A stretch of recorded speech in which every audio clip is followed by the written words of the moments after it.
मुख्यमंत्री योगी आदित्यनाथ ने सोमवार को प्रदेशवासियों के हित में दो बड़े कार्य किए। एक समारोह में छात्रवृत्ति पाने वाले बच्चों को शुभकामनाएं देते हुए मुख्यमंत्री ने अपने विचार भी प्रकट किए। उन्होंने समाजवादी पार्टी के नेताओं को जमकर आड़े हाथों लिया और कहा कि समाजवाद के नाम पर परिवारवादी गरीबों की हक खाए जाते थे।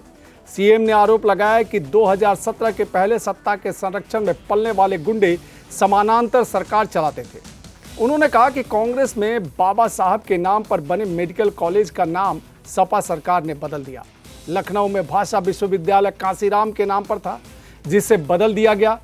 सपा नाम बदलने में माहिर थी, उन्हें महापुरुषों से चिढ़ थी।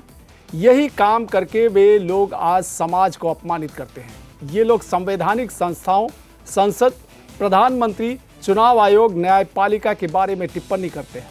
संवैधानिक संस्थानों व राष्ट्र के प्रतीकों पर उंगली उठाने का मतलब बाबा साहब द्वारा बनाए गए संविधान का अपमान है। योगी ने कहा कि सपा के शासन काल में वंचित दलितों की सुनवाई नहीं होती थी।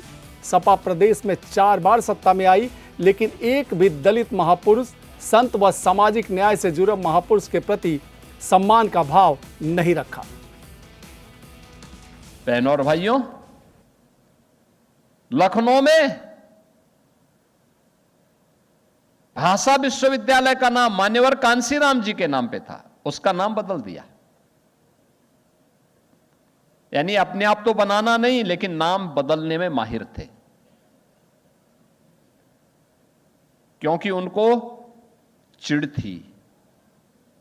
और आज वे लोग यही काम करके समाज को अपमानित करने का काम करते हैं। वे संवैधानिक संस्थानों का अपमान करते हैं। संसद के बारे में टिप्पणी करेंगे, प्रधानमंत्री जी के बारे में, प्रधानमंत्री जी सबका साथ और सबके विकास की बात करते हैं, उनके बारे में अपमानजनक टिप्पणी करेंगे।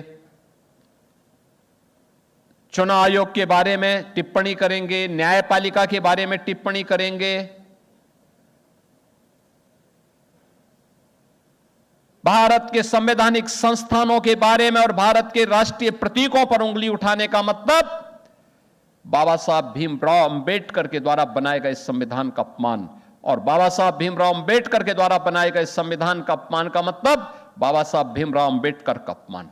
और भारत का वंचित, भारत का गरीब, भारत का दलित यह स्वीकार नहीं कर सकता है। लेकिन यह उनकी फितरत बन चुकी है। वे वंदे मातरम का अपमान करेंगे, राष्ट्रगान, राष्ट्रगीत का अपमान करेंगे, समाज को जाति के नाम पर बांटेंगे। और जब सत्ता में थे तो केवल अपनी परिवार के भरण पोषण के लिए सब कुछ करते थे।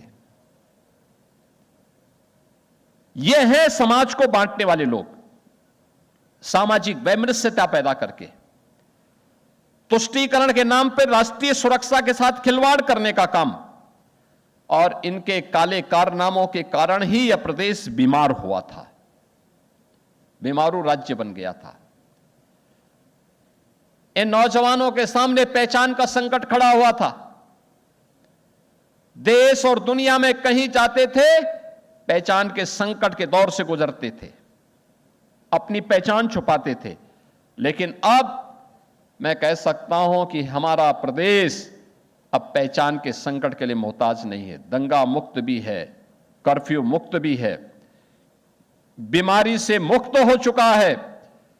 अब यह भारत की अर्थव्यवस्था का एक ग्रोथ इंजन बन करके एक नई पहचान के साथ विरासत और विकास का एक नया मॉडल बनकर के उत्तर प्रदेश आज देश और दुनिया के सामने है। अब यहां पर प्लान नहीं होती है, अब लोगों के लिए रोजगार की संभावना है।